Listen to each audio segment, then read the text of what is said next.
Berjumpa lagi bersama Bude Yanti semuanya yang sudah kangen dengan Babang Xiaoyan. Saat ini kita akan kembali lagi diperlihatkan dengan Xiaoyan yang pada saat ini benar-benar sedang terkejut mengenai apa yang dilakukan oleh Taixu. Tentu saja Xiaoyan tidak menyangka bahwa selain adanya segel di kedalaman dari tubuh boneka dewa asli ini terdiri dari beberapa dewa asli. Kemudian Xiaoyan merasa kulit kepalanya pada saat ini kesemutan. Tentu saja hal ini membuktikan bahwa Taixu pernah menjadi salah satu penjajah dunia yang luas. Kemudian Xiaoyan pun segera membuat penilaian ketika bergumam bahwa sepertinya Xiaoyan tidak dapat menguasai tubuh ini. Tentu saja Xiaoyan menyadari bahwa segel ini menghubungkan jiwa yang mengendalikan boneka tersebut. Jadi selama segel ini dipatahkan maka boneka dewa asli yang digabungkan ini juga akan meledak seketika. Melihat boneka dewa asli di hadapannya, Xiaoyan sangat menyayangkan karena jika Xiaoyan bisa mengambil alih tubuhnya, selain itu juga Xiaoyan akan bisa memiliki kekuatan yang meningkat secara signifikan. Kemudian Xiaoyan pada akhirnya hanya bisa merubah pikirannya dan secercah cahaya pada saat ini melintas di kedalaman mata Xiaoyan. Setelah itu Xiaoyan mengangkat kepalanya dan bergumam bahwa karena Xiaoyan tidak bisa menguasai tubuh ini maka Xiaoyan bisa menggunakan ini untuk memurnikannya. Selanjutnya Xiaoyan menatap ke arah larva darah raksasa yang tubuhnya dipenuhi dengan daging. Jika Xiaoyan bisa membiarkan larva darah melahap boneka dewa asli ini mungkin dirinya bisa membantu tubuh menjadi raksasa sungguhan. Akan tetapi jika dilihat dari tingkat kegilaan larva darah raksasa setelah berhasil dimurnikan dirinya mungkin tidak akan mematuhi Xiaoyan dan pasti akan sulit dikendalikan. Tentu saja hal ini hanya bisa dilakukan terkecuali jika Gou Yan juga memasang segel di dalam tubuhnya seperti boneka dewa asli ini. Lalu dengan adanya segel ini maka larva darah raksasa yang berubah menjadi raksasa sesungguhnya akan bisa dikontrol. Namun saat ini Xiaoyan mengesampingkan ide ini dan bergumam, tetapi jika Xiaoyan bisa menyerapnya maka itu akan lebih berharga daripada memberikannya kepada larva darah raksasa. Sekarang tubuh Xiaoyan telah terjatuh ke bintang 3 dewa asli. Setelah bintang-bintang hancur kekuatan fisik Xiaoyan tidak sebaik sebelumnya. Dengan begitu maka boneka dewa asli setengah langkah ke alam kuno ini pasti akan bisa digunakan memasok kekuatan fisik Xiaoyan. Xiaoyan pada saat ini harus meningkatkan kekuatannya sendiri karena klon dewa asli juga telah meningkat pesat. Jika kesenjangan di antara kedua belah pihak terlalu jauh maka hal tersebut benar-benar merupakan suatu hal yang tidak bagus. Xiaoyan pun tidak lagi ragu-ragu dan tubuh Xiaoyan segera menghilang begitu saja di dalam bahtera. Xiaoyan sepenuhnya memasuki pagoda pemurnian dan muncul di lantai 12 dengan tubuh aslinya. Xiaoyan segera mengangkat tangannya dan melambaikannya dan api pada saat ini segera menyelimuti boneka dewa asli. Karena Xiaoyan tidak dapat mengambil alih tubuhnya maka Xiaoyan hanya perlu memurnikannya menjadi esensi dan darah yang dapat diserap. Api membumbung tinggi dan di dalam pagoda pemurnian, lantai 12 ini seakan telah menjadi wilayah kekuatan mutlak Xiaoyan. Xiaoyan dapat melakukan apapun yang Xiaoyan inginkan dan mengendalikan keberadaan apapun yang berada di sini. Karena hal ini jugalah pada akhirnya boneka dewa asli bisa dikendalikan oleh Xiaoyan dan dapat dimurnikan. 3 warna api yang berbeda menyelimuti boneka dewa asli dan setelah beberapa saat, tetes pertama esensi darah dewa asli berwarna emas keluar. Xiaoyan membuka mulutnya tanpa ragu-ragu dan menelan setetes darah dewa asli ke perutnya. Tiba-tiba darah dan energi yang tidak tertandingi meledak dari tubuh Xiaoyan. Seluruh tubuhnya seperti gunung berapi yang meletus seolah-olah akan meledak kapan saja. Jin Huanshen juga pada saat ini bergumam bahwa setetes darah ini benar-benar sangat murni. Selanjutnya mata Jin Huanshen menunjukkan sedikit penyesalan karena dirinya tampaknya telah melupakan banyak informasi. Sementara itu Xiaoyan memejamkan matanya dan rambut Xiaoyan bergerak-gerak tanpa adanya angin. tubuh Xiaoyan juga bersinar dengan cahaya keemasan yang cemerlang. Sementara itu Jin Huanshen pada saat ini kembali berkata bahwa setelah bintang hancur akan lebih sulit untuk mengembun menjadi bintang lagi, tetapi jika mengembun menjadi bintang lagi itu akan memberikan kekuatan yang lebih kuat daripada sebelumnya. Meskipun dirinya sudah melupakan banyak hal tetapi ketika dirinya melihatnya, dirinya pada saat ini bisa mengingat sebagiannya. Dirinya ingat bahwa ada beberapa para dewa asli yang berada di alam leluhur.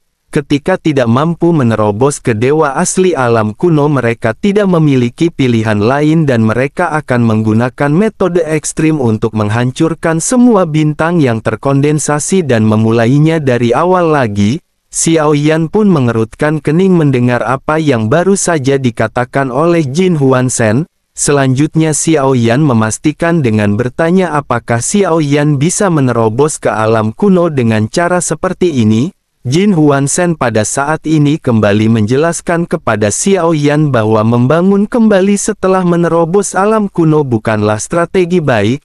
Itu adalah strategi terburuk bagi mereka yang tidak dapat menerobos alam kuno. Ini adalah cara paling bodoh untuk menerobos alam kuno, tetapi meskipun begitu efeknya bagus, jika Xiaoyan membangun kembali lagi maka peluang untuk menerobos ke alam kuno akan sangat meningkat.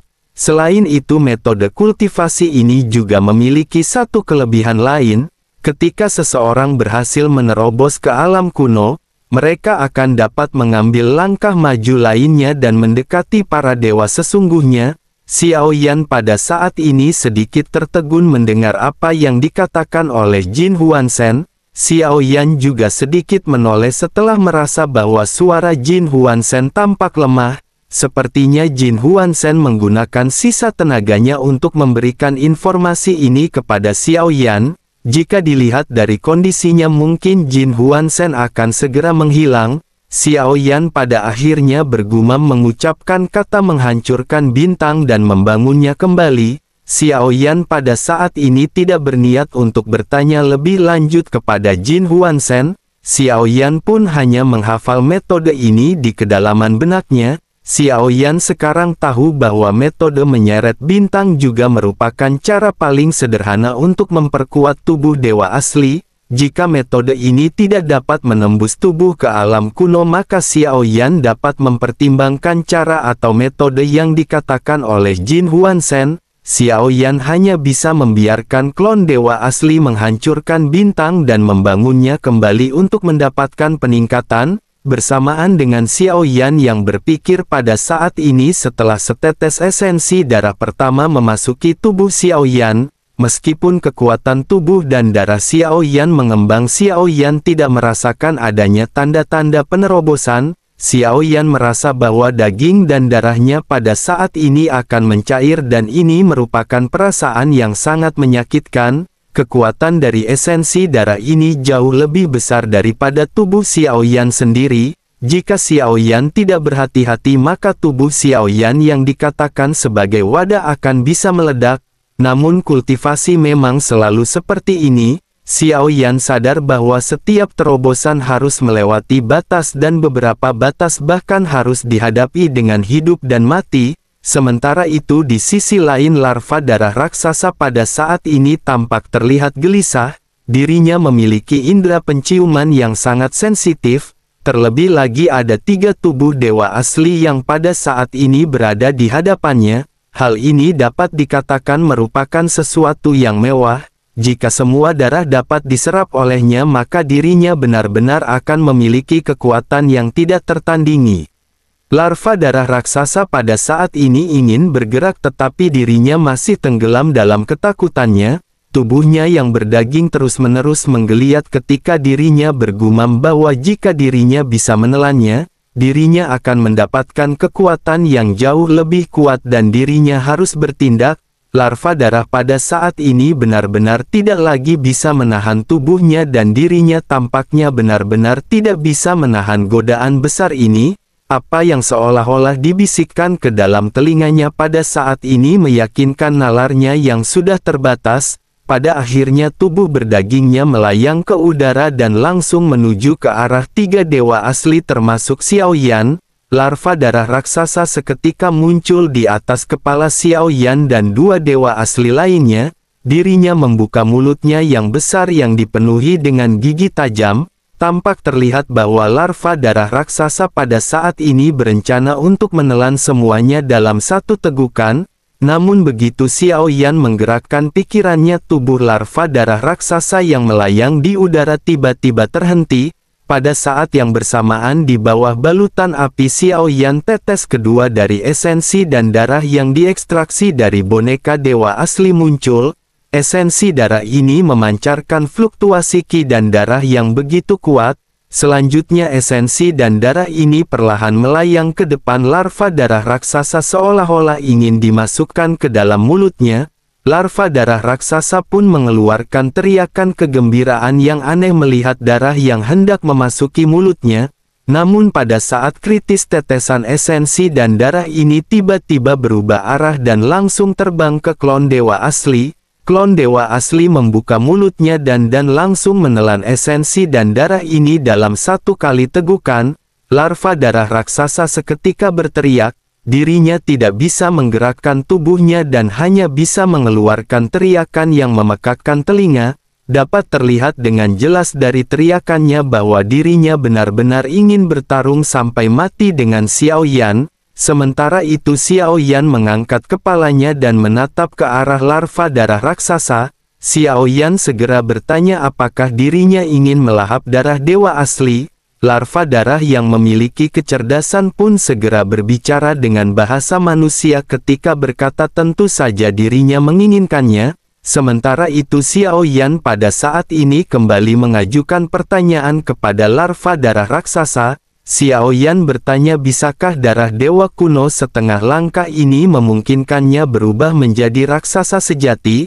Larva darah raksasa pada saat ini sedikit terdiam sebelum akhirnya dirinya berkata bahwa dirinya juga tidak tahu. Dirinya pada saat ini hanya ingin menelan darah dewa asli. Xiaoyan seketika tertegun mendengar apa yang baru saja dikatakan oleh larva darah raksasa. Xiaoyan ingin melihat apakah larva darah raksasa benar-benar merupakan monster yang tidak rasional. Tampaknya dirinya benar-benar dikendalikan oleh sifat iblisnya yang sangat kuat. Jika demikian permasalahannya, maka Xiaoyan berpikir tidak perlu bagi Xiaoyan untuk memurnikannya menjadi raksasa sejati. Xiaoyan pun menghela nafas dan Xiaoyan pada akhirnya benar-benar tenggelam dalam kultivasinya. Larva darah raksasa mengeluarkan suara gemuruh yang menusuk tetapi Xiaoyan mengabaikannya. Di bawah pemurnian api boneka dewa asli terus-menerus memadat menjadi esensi dan darah. Setelah tubuh Xiaoyan menyerap tetesan pertama esensi dan darah bintang keempat di antara alis Xiaoyan sudah samar-samar mengembun.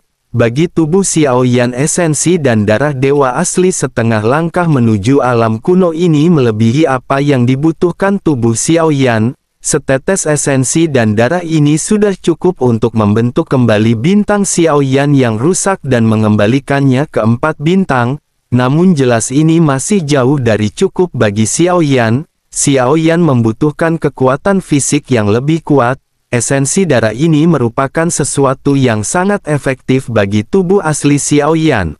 Selain itu efek ini tidak terlihat jelas ketika klon dewa asli menelannya. Hal itu menandakan bahwa klon dewa asli tampaknya benar-benar membutuhkan banyak esensi darah dan merupakan jurang tanpa dasar untuk meningkatkan kekuatannya. Xiaoyan pada saat ini tidak tahu kapan klon dewa asli Xiaoyan akan dapat menerobos ke alam kuno. Xiaoyan pada akhirnya memutuskan untuk benar-benar mendapat banyak manfaat dan menelan setetes esensi dan darah lagi.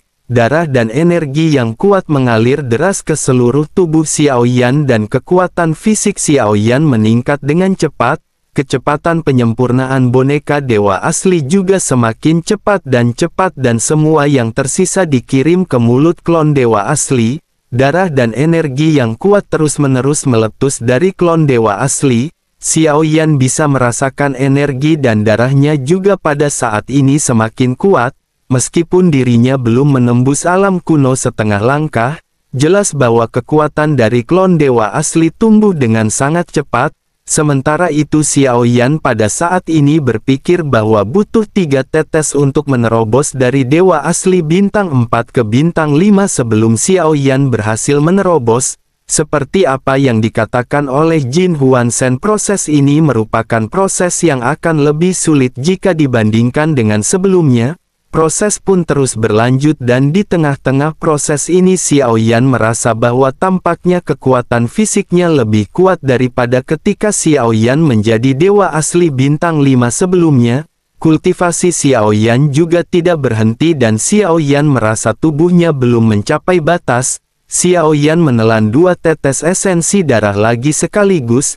Darah dan qi yang ganas terus-menerus membasahi daging dan darah di tubuh Xiao Yan. Darah yang tidak cukup kuat menghilang sebelum akhirnya digantikan menjadi daging dan tulang yang lebih kuat. Xiao Yan sudah memiliki beberapa pengalaman dalam meningkatkan klon dewa asli. Pada saat ini darah di tubuh Xiao Yan kembali berevolusi.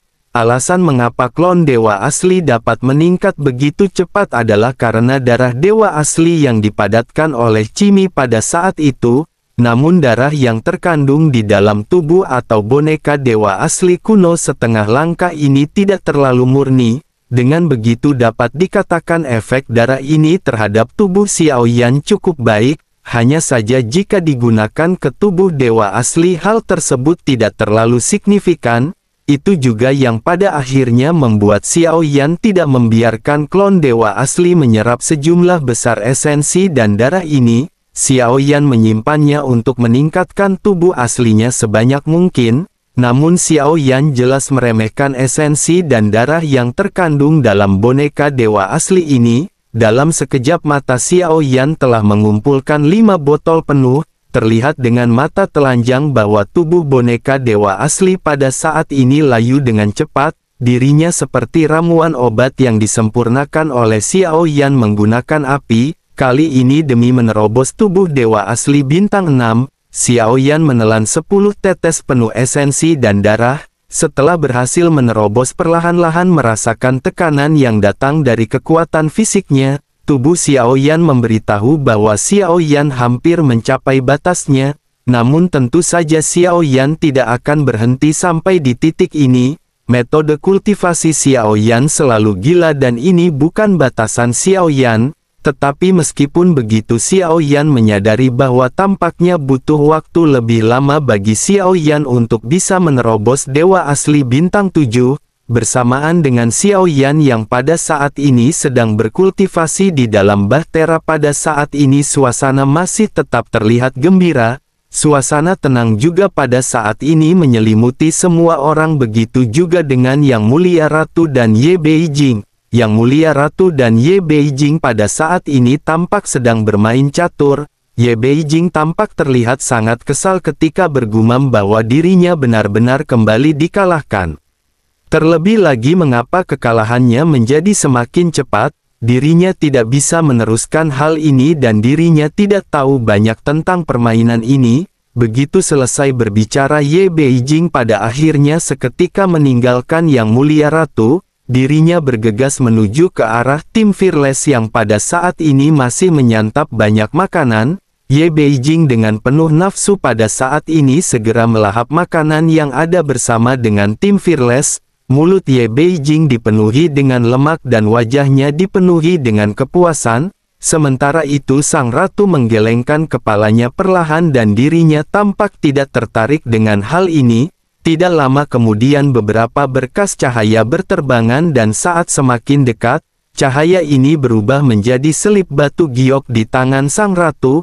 Karakter-karakter yang tertulis di dalamnya terlihat sangat misterius sehingga sepertinya hanya sang ratu yang bisa memahaminya. Setelah membacanya untuk beberapa saat Yang Mulia Ratu pada akhirnya menarik nafas dan mulai berbicara.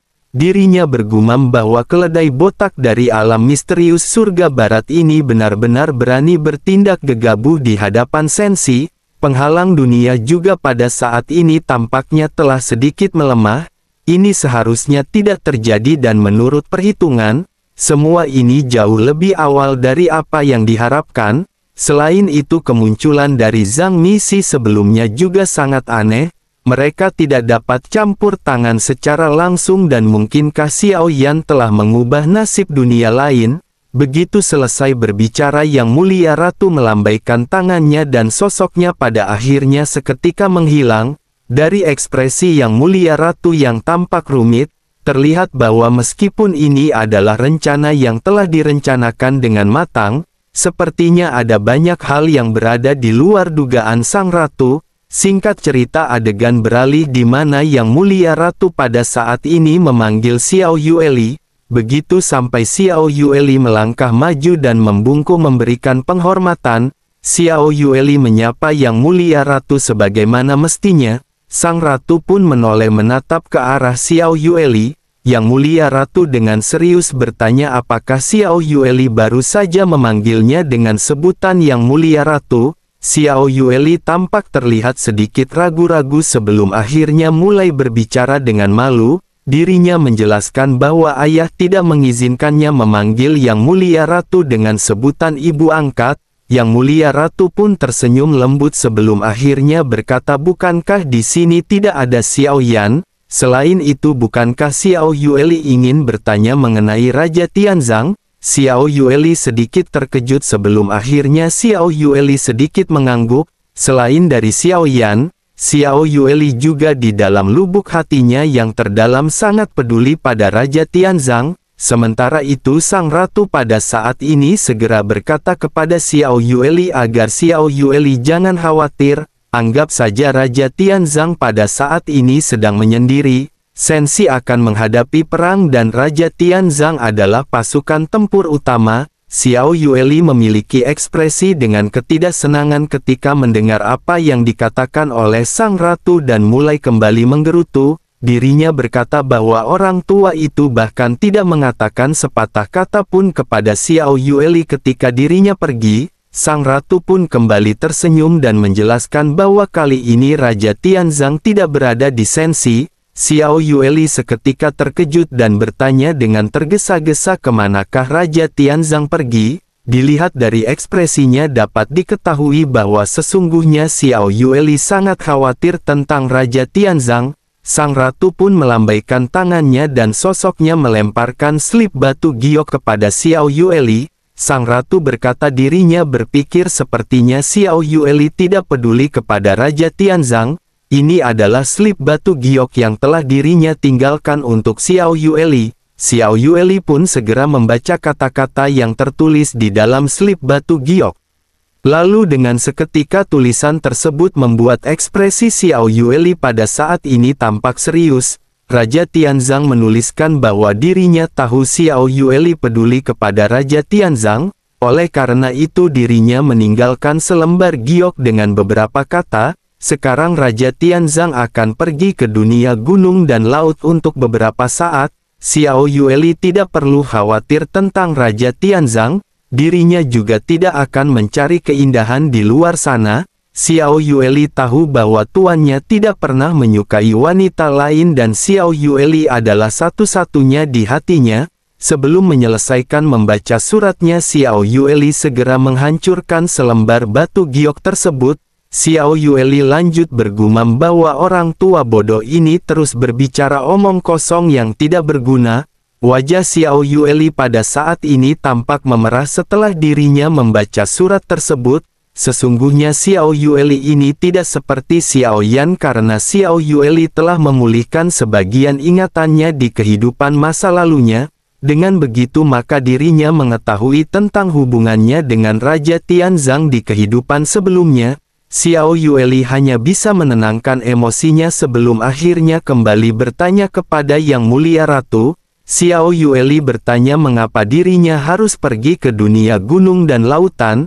Sang Ratu pun berkata perlahan bahwa musuh yang dihadapi oleh Sensi sekarang bukan hanya Taixu. Dirinya telah memerintahkannya untuk pergi ke dunia gunung dan lautan dan dirinya memiliki beberapa hal yang harus dilakukan. Mendengar hal ini Xiao Yueli pun langsung mengangguk dengan masih adanya kekhawatiran di dalam hatinya. Tetapi meskipun begitu kekhawatiran ini telah sedikit mereda, Xiao Yueli pun segera kembali membungkuk dan mengucapkan terima kasih kepada Yang Mulia Ratu. Yang Mulia Ratu sedikit menoleh dan menyipitkan matanya menyadari Xiao Yueli memanggilnya dengan sebutan Yang Mulia Ratu. Xiao Yueli juga menyadari lirikan dari sang ratu dan segera berkata bahwa dirinya ingin berterima kasih kepada ibu. Sang ratu pun mengangguk puas setelah mendengar apa yang dikatakan oleh Xiao Yueli. Sementara itu Xiao Yueli tersenyum sebelum akhirnya pergi dan bergabung dalam perjamuan makan di tim Fearless. Cerita pun kembali ke Xiao Yan yang pada saat ini masih berada di lantai 12 menara pemurnian. Seluruh tubuh Xiao Yan pada saat ini tampak akan meledak. Ketika Xiao Yan menerobos Dewa Asli Bintang 7, tubuh Xiao Yan tidak dapat menahan aliran energi dan darah yang agung. Xiao Yan tampak seperti boneka keramik yang hampir pecah dengan retakan di sekujur tubuhnya. Xiao Yan memejamkan matanya rapat-rapat dan alasan mengapa tubuh Xiao Yan tidak runtuh saat ini sepenuhnya karena Xiao Yan mengandalkan kekuatan jantung api dan jantung guntur. Xiao Yan berusaha menstabilkan tubuhnya di tengah-tengah kehancuran. Apa yang dilakukan oleh Xiao Yan ini juga benar-benar membuat tercengang. Xiao Yan tidak hanya secara paksa menekan darah dan energi di dalam tubuhnya tetapi Xiao Yan memilih untuk meneteskan 5 tetes esensi dan darah lagi. Dewa Asli berfokus pada kultivasi kekuatan fisik dan pemurnian tubuh adalah hal yang paling sederhana dan paling kasar di antara semua metode kultivasi. Tidak ada poin khusus dalam kultivasi ini dan yang dibutuhkan hanyalah menjadi gila dan tidak waras. Ini adalah metode pembentukan tubuh yang diajarkan oleh Dewa Guntur kepada Xiao Yan. Kekuatan tekad merupakan sarana yang paling penting dalam kultivasi ini. Untuk mendukung kekuatan tubuh yang kuat maka seseorang harus memiliki kekuatan tekad yang bahkan jauh lebih kuat. 5 tetes esensi dan darah ini sekali lagi menciptakan gelombang besar di tubuh Xiao Yan. Dalam sekejap tubuh Xiao Yan tidak dapat menahannya lagi dan darah meledak menyembur keluar dari seluruh bagian tubuh Xiao Yan. Xiao Yan pun menggertakkan giginya dan selama kehendak Xiao Yan tetap utuh, tubuh Xiao Yan tidak akan sepenuhnya hancur. Sementara itu di kejauhan larva darah raksasa yang tidak dapat bergerak pada saat ini hanya bisa meraung menatap ke arah Xiao Yan. Dirinya berteriak bahwa apa yang dilakukan oleh Xiao Yan sungguh sia-sia, biarkan dirinya melahap esensi dan darah ini dan itu akan menjadi 2 kali lebih efektif, dengan begitu maka larva darah raksasa akan menjadi lebih kuat. Xiao Yan pada saat ini sama sekali mengabaikan apa yang diteriakkan oleh larva darah raksasa. Xiao Yan pada saat ini mengerutkan kening dan Xiao Yan merasa bahwa tiba-tiba tubuh Xiao Yan meletus seperti gunung berapi. Xiao Yan pun bergumam bahwa belenggu tubuh fisik harus ditembus. Semua daging dan darah meledak dan Xiao Yan tampaknya hanya memiliki kerangka yang mengalir dengan cahaya keemasan. Tubuh yang hancur masih terhubung dan jantung Xiao Yan serta jantung iblis berdetak kencang. Rasa sakit yang Xiao Yan tanggung pada saat ini benar-benar tidak bisa terbayangkan. Xiao Yan bagai dicabik-cabik seluruh daging dan darahnya. Selanjutnya Xiao Yan kembali membangun tubuhnya setelah semuanya hancur berkeping-keping. Tidak ada cara yang benar atau salah dalam berlatih selama seseorang mencapai tujuan akhir. Itu dapat dikatakan merupakan cara yang benar. Daging yang hancur pada akhirnya kembali menyelimuti tulang Xiao Yan dan pada saat berikutnya merambat naik. Daging dan darah baru pun tumbuh keluar. Daging dan darah Xiao Yan saat ini tampak mengandung cahaya keemasan yang lebih menyilaukan. Di antara alis Xiao Yan 7 bintang juga pada saat ini tampak berkelebat. Xiao Yan juga memiliki tekad di kedalaman matanya yang mulai menghilang sebelum akhirnya Xiao Yan menghela nafas panjang. Selanjutnya Xiao Yan tersenyum dan bergumam bahwa meskipun metode pelatihan ini cukup efektif, pelatihan ini masih terasa terlalu beresiko dan Xiao Yan harus melanjutkannya lain kali. Kekuatan fisik Xiao Yan hampir mencapai batasnya dan Xiao Yan tidak dapat menelan esensi dan darah lagi. Xiao Yan berpikir bahwa dewa asli bintang 7 tampaknya adalah batas untuk tubuh Xiao Yan. Xiao Yan sangat memahami hal ini, oleh karena itu jika Xiao Yan secara paksa menerobos ke dewa asli bintang 8, kekuatan fisik Xiao Yan akan runtuh. Xiao Yan pun lanjut menatap ke arah boneka dewa asli yang terbungkus oleh api. Seiring berjalannya waktu, boneka ini telah mengering sepenuhnya dan semua darah di tubuhnya hampir terkuras habis. Boneka dewa asli telah kehilangan semua darah dan tenaganya, tetapi masih ada fluktuasi jiwa yang terpancar.